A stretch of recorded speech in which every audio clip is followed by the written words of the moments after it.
오늘 아침 백일 명상 법문에서 윤회의 흐름을 거스르면서 수행해야 합니다라고 하셨는데 좀 더 자세한 설명을 듣고 싶습니다.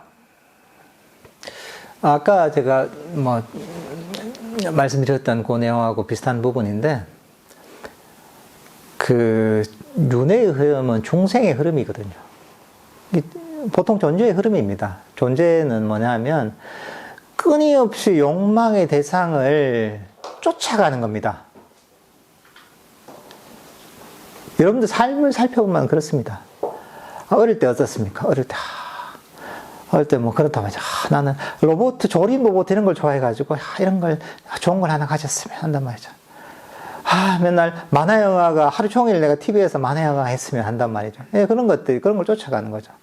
친구와의 놀이를 쫓아가는 거죠. 조금 커서는 학교 공부, 이게 중요하니까 내가 모의고사에서 성적을 잘 받아야 되는데 이런단 말이죠. 그 다음 대학 이런 게 있고, 대학에 내가 좋은 대학에 가야 되는데 그걸 쫓아가는 거죠.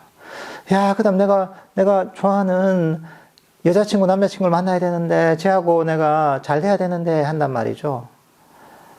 또는 그 다음에 이제 취업 있죠. 내가 원하는데 내가 안정적이고 돈도 잘 버는 이런 데 직장에 취직해야 되는데, 나름의 이제 자아실현에 대한 욕구가 있단 말이죠. 하면서 이제 좀 나이가 들면, 내가 이제 이 집을 하나만 마련하면 내가 좋겠다. 더 이상 바랄 바가 없다. 내가 자가만 되면. 근데 끝이 아니고, 집을 마련하고 나서. 자녀가 있으면, 자녀들, 얘들만 다 키워놓으면 내가 자유인데, 이제, 한단 말이죠. 얘들이 공부만 잘해서 속만 안 썩이고 잘 컸으면, 이런 또 원함이 있단 말이죠. 계속 뭔가 원함을 가지고 쫓아가게 됩니다. 나이가 들어서는 내가 건강하게만 했으면 좋겠다. 병이 있는데 이것만 나았으면 좋겠다. 그러면서 이제 죽을 때까지 뭔가를 계속 쫓아갑니다. 또 나이가 드신 분들은 요즘 또 자녀들이 결혼을 잘 안 하잖아요. 내가 죽기 전에 애들 다 잘 컸는데 얘들 결혼만 하는 거 내가 보았으면 내가 여한이 없다 한단 말이죠. 결혼을 하면 끝이 아닙니다. 또 있습니다, 이게. 근데 애들을 안 낳네. 그래서 손주, 요즘 손자는 안 바란다. 손녀라도 한 명이라도, 그래도 낳아야지. 요즘 결혼을 해가지고 어떻게 애를 안 낳나, 이런단 말이죠.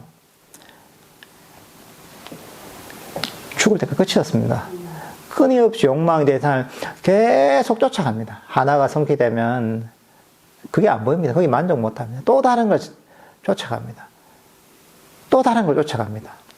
우리 인생으로 보면 그렇고 하루에서도 계속 그렇습니다. 온갖 생각을 쫓아갑니다. 온갖 감정을 쫓아갑니다. 근데 이게 금생에만 끝나는 게 아니라 우리가 죽잖아요. 죽으면 끝이 아닙니다. 일회성이 아닙니다. 일회성이 아니라 죽으면 업에 따라 다시 태어납니다. 다시 그래도 이제 선업을 사서 사람으로 태어났다 이러면 하고 애가 태어난단 말이죠. 다시 시작입니다. 이제 옛날에 했던 거. 또 죽고 나면 또 다시 시작입니다. 그게 사람으로 태어나고 하기도 하고, 동물로 태어나기도 하고, 복이 많고 수행을 하면 천상에 태어나기도 하지만, 속성은 똑같습니다. 그 끊임없는 반복입니다, 이게.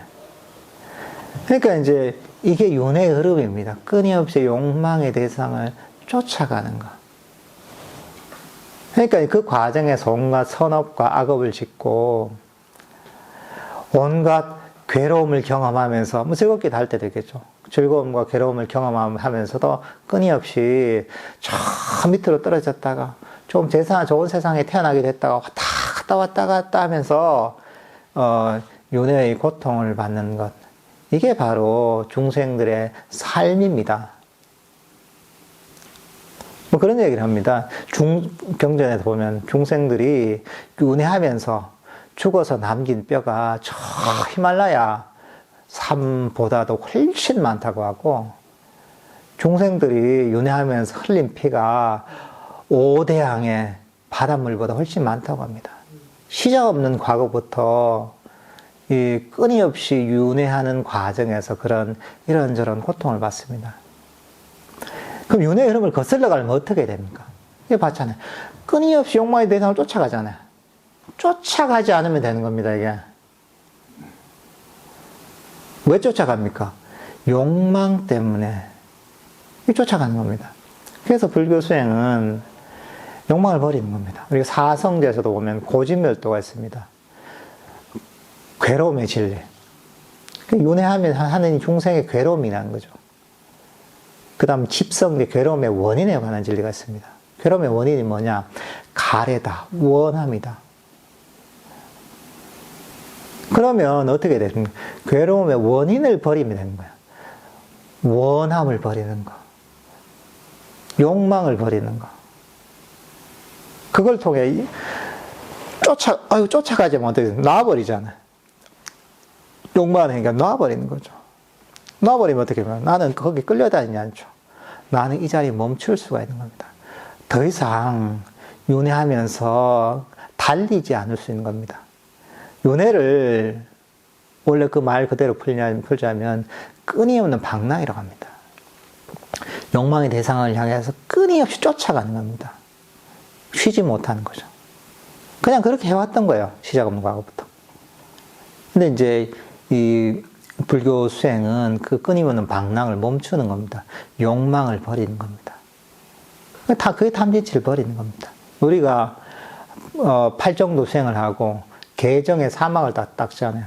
사마타 위파사나를 닦고 아나파나사티 호흡 명상을 하고 자해 명상을 하는 거, 계를 지키는 거, 이게 전부 다 끊임없이 달리는 마음을 멈추기 위해서, 끊임없이 욕망의 대상을 향해 쫓아가는 마음을 멈추기 위해서 하는 겁니다. 다 욕심과 집착을 버리기 위해서 하는 겁니다. 또 왜 쫓아갔냐, 우리는? 이게 뭔가 중요해 보이거든요. 이게 뭔가 내가 잡으면 좋을 것 같이 보이거든요. 근데 그 불교 수행의 과정은 어떻게 보면 이게 별로 중요하지 않아. 이 쫓아가도 별거 없어. 괴롭기만 하지. 이 쫓아가지 않고 놓아버리고 오히려 이 자리에 편안하게 멈추는 것이 이거 쫓아가지고 얻는 것보다 훨씬 더 큰 평화와 행복이 있다. 라는 것들을 가르쳐주고 그 방향으로 우리를 인도하는 게 바로 불교 수행의 가르침입니다. 그러니까 우리는 이렇게 이제 윤회의 흐름을 거슬러 가는 겁니다. 욕망에 대해서 끊임없이 쫓아가는 게 아니라